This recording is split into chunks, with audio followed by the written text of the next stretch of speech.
I'm from Mexico, specifically from Mexico City. Studying abroad for college is a privilege, but it's also a challenge.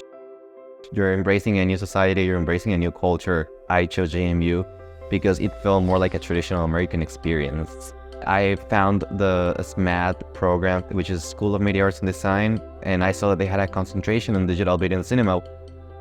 SMAD 302, which is video production. My teacher was so good that it was different from what I expected. I was just so intrigued and excited about the class that when I actually got to the class, I was learning so much from it that I was really absorbing all the knowledge.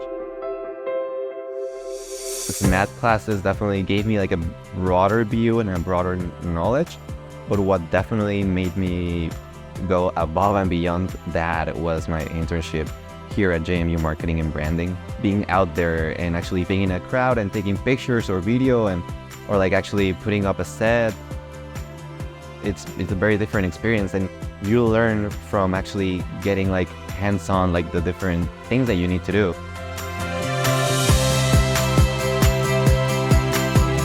More than just shooting videos, it's just amazing how many connections you can make with other people, and that teaches you how to work as a team, because in this industry I feel it's very important to develop teamwork.